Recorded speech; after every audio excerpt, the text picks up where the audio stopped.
السلام علیکم four class, کیسے ہیں آپ؟ کیا حال چال ہے آپ کا؟ بیٹا آج ہے 3 دسمبر اور جمعرات کا دن۔ تو آپ سب جانتے ہیں کہ آج ہم نے نیا سبق شروع کرنا ہے جو کہ حضرت عمر فاروق کا ہے۔ ٹھیک ہے، اپنا سبق شروع کرتے ہیں۔ بسم اللہ الرحمن الرحیم۔ تو بیٹا حضرت عثمان غنی جو تھے، ان کے بعد یہ کچھ صحابہ جو تھے، ان کی ایک تشکیل تھی جن کو یہ ہم 4 صحابہ تھے جن کو خلفائے راشدین کہا جاتا تھا۔ ان خلفائے راشدین کے نام کس طرح تھے کہ آپ صلی اللہ علیہ وسلم کی وفات کے بعد ہمارے پاس اس کا کیا ہے کہ حضرت عمر فاروق کا تھوڑا سا مختصر سا ہم نسب ان کا دیکھتے ہیں کہ ان کے بارے میں تھوڑی سی تفصیل جانتے ہیں کہ یہ کون تھے، ان کا کیا مقام تھا۔ حضرت عمر فاروق جو تھے یہ خلفائے راشدین میں سے ایک صحابی تھے اور ان کا نمبر دوسرا تھا۔ ان کی پیدائش جو تھی مکہ مکرمہ میں ہوئی، ان کا چہرہ بہت نورانی تھا اور ان کی وفات جو تھی مدینہ منورہ میں ہوئی۔ تو بیٹا حضرت عمر فاروق جو تھے یہ وہ صحابی تھے کہ جن کے مسلمان ہونے کی دعا نبی صلی اللہ علیہ وسلم نے خود کی تھی، ان کی خاص اور اہم بات تھی۔ اور اس کے بعد جب ان کو عمر بن خطاب میں سے کسی ایک کو اسلام کے دائرے میں داخل کیا گیا تو انہوں نے بہت اس میں تقویت حاصل کی، بہت مقام حاصل کیا۔ جب ان کی ابتدائی صورتحال میں جب انہوں نے اسلام قبول کیا تو یہ قریش کے ایک معزز قبیلے سے تعلق رکھتے تھے۔ ان کا شمار جو تھا چند ایسے لوگوں میں ہوتا تھا جو لکھنا پڑھنا جانتے تھے۔ کیا تھا کہ ان کا شمار ایسے لوگوں میں ہوتا تھا جو لکھنا پڑھنا جانتے تھے، اور بہادری و جرأت میں ان کی مثال ایسی تھی کہ اس کے کوئی نعم البدل نہیں تھا۔ آپ رضی اللہ تعالیٰ عنہ کا پیشہ جو تھا تجارت تھا اور اسلام قبول کرنے کے سخت مخالف تھے۔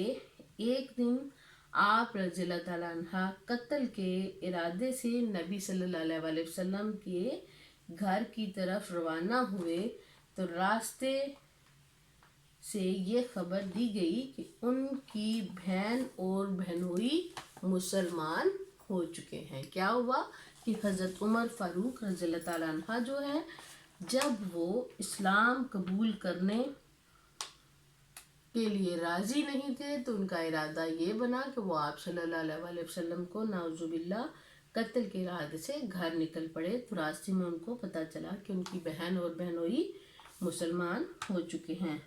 آپ فوراً وہیں سے واپس آئے اور آپ نے قرآن مجید کرتے ہوئے آپ قرآن مجید کی تلاوت کر رہے تھے۔ آپ رضی اللہ تعالیٰ عنہ کو دیکھ کر انہوں نے قرآن پاک کو چھپا دیا اور آپ رضی اللہ تعالیٰ عنہ نے دونوں کو مارنا شروع کر دیا، یہاں تک کہ وہ لہو لہان ہو گئے۔ اس بات پر انہوں نے حضرت عمر سے کہا ہم جان دے دیں گے لیکن اسلام نہیں چھوڑیں گے۔ ان کے بہن اور بہنوئی کی یہ بات سن کر حضرت بلال کے دل پر بھی اثر ہوا تو وہ قرآن پاک سننے کی فرمائش کے لیے بیٹھ گئے۔ جب آپ رضی اللہ تعالیٰ عنہ نے قرآن پاک کی تلاوت سنی تو اتنے متاثر ہوئے کہ فوراً نبی صلی اللہ علیہ وسلم کی خدمت میں حاضر ہو گئے اور انہوں نے اسلام قبول کر لیا۔ دیکھیں کہ پہلے وہ اسلام کے سخت خلاف تھے، نبی صلی اللہ علیہ وسلم کے بھی خلاف تھے، تو اس کے بعد جب ان کو علم ہوا کہ ان کے بہن اور بہنوئی نے اسلام قبول کر لیا ہے تو ان سے قرآن پاک کی تلاوت سننے کے بعد انہوں نے بھی اسلام قبول کر لیا۔ پھر انہوں نے اپنی خدمات جو تھیں اسلام کے لیے وقف کر دیں۔ حضرت عمر رضی اللہ تعالیٰ عنہ کے اسلام لانے سے پہلے مسلمان چھپ چھپ کر نمازیں پڑھا کرتے تھے۔ جب آپ رضی اللہ تعالیٰ عنہ نے اسلام قبول کیا تو مسلمانوں کو بہت حوصلہ ہوا اور انہوں نے آپ رضی اللہ تعالیٰ عنہ کے ساتھ خانہ کعبہ میں نماز ادا کی اور کفار مکہ کو انہیں روکنے کی جرأت نہ ہوئی کہ کوئی بھی ان کو روک نہیں سکتا تھا۔ آپ رضی اللہ تعالیٰ عنہ کی اس بہادری کی وجہ سے آپ کو صلی اللہ علیہ وسلم نے فاروق اعظم کا لقب دیا، جس کے معنی ہے حق و باطل میں فرق کرنے والا، کہ آپ رضی اللہ تعالیٰ عنہ حق و باطل میں فرق کرنے والے تھے۔ اسلام کے دائرے میں داخل ہو گئے تو انہوں نے ایسا کام کر دیا، نڈر اور بہادر بن کر اسلام کے لیے اپنی جان قربان کر دی۔ حضرت عمر اسلام کی خاطر اپنی جان اور مال کی بھی پرواہ نہ کرتے تھے۔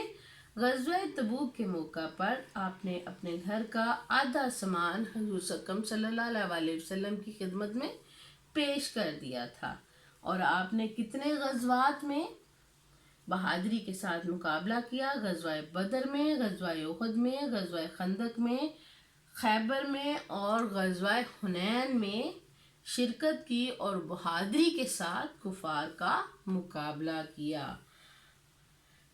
پھر یہ ہوا کہ حضرت ابو بکر کی وفات کے بعد مسلمانوں کے خلیفہ ہونے کے لیے مقرر ہو گئے۔ آپ نے اپنے دور میں انصاف، مساوات، احسان اور اپنی رعایا کی بھلائی کے کاموں کی وجہ سے دنیا میں ایک عظیم حکمران تسلیم کیے جاتے تھے۔ ٹھیک ہے، آپ کی جو تھی وفات ایک خوش نصیب انسان کی طرح ہیں آپ، جن کو رسول اللہ صلی اللہ علیہ وسلم کے پہلو میں دفن کیا گیا۔ ٹھیک ہے بیٹا، اب اس کا ہماری کتاب کے صفحہ نمبر 76 پر اس کے کثیر انتخابی سوالات ہیں۔ وہ یہ ہیں کہ جس کو ہم عام الفاظ میں مروزی کے سوالات کہتے ہیں۔ مروزی سوالات کو کثیر انتخابی سوالات کہا جاتا ہے۔ جب آپ بڑی کلاسز میں جائیں گے تو تب آپ کو اس کا اندازہ ہو جائے گا۔ ٹھیک ہے، آپ کے پاس یہ ہیں کثیر انتخابی سوالات۔ ایک نمبر پہ آپ کے پاس یہاں پہ آ جائے گا درست جواب کے گرد آپ نے دائرہ لگانا ہے۔ درست جواب آپ کا کیا ہوگا؟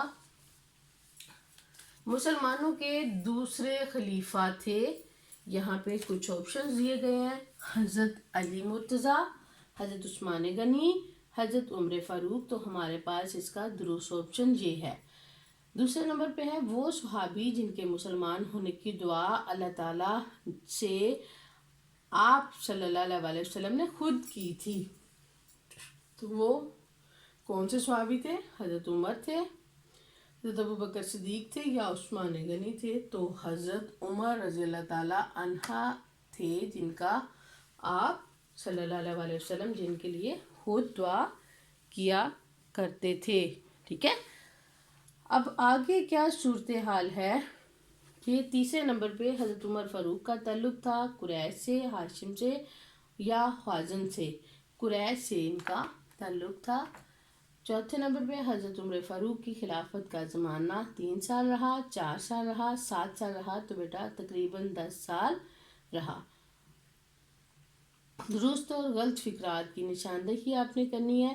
حضرت عمر فاروق کا شمار کہاں ہوتا تھا؟ ان پڑھ لوگوں میں ہوتا تھا، تو یہ آپشن غلط ہے۔ دوسرے نمبر پہ ہے حضرت عمر فاروق بہادری اور جرات میں اپنی مثال آپ تھے، اس کا جواب درست ہے۔ 3 نمبر پہ ہے حضرت عمر فاروق نے کس غزوے میں شرکت نہیں کی؟ انہوں نے بہت سارے غزوات میں شرکت کی تھی، یہ جواب بھی غلط ہوا۔ نمبر 4 پہ حضرت عمر فاروق کے دور حکومت میں بہت سے علاقے فتح ہوئے۔ جی بالکل، بہت سے علاقوں کو انہوں نے فتح کیا۔ 5ویں نمبر پہ ہے مسلمانوں کے پہلے خلیفہ حضرت عمر تھے؟ نہیں، آپ پہلے خلیفہ نہیں تھے بلکہ آپ دوسرے خلیفہ تھے، اس حوالے سے آپ کا یہ مقام نہ رہا۔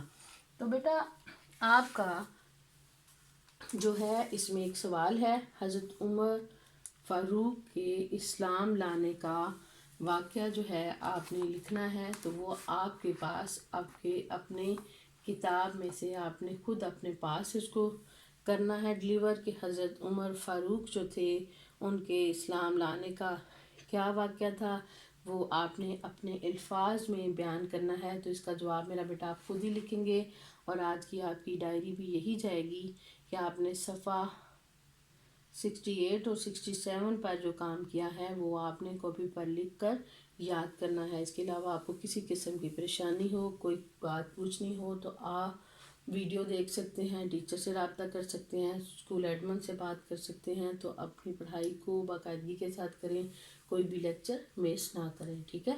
اللہ حافظ، اپنا بہت خیال رکھیے گا۔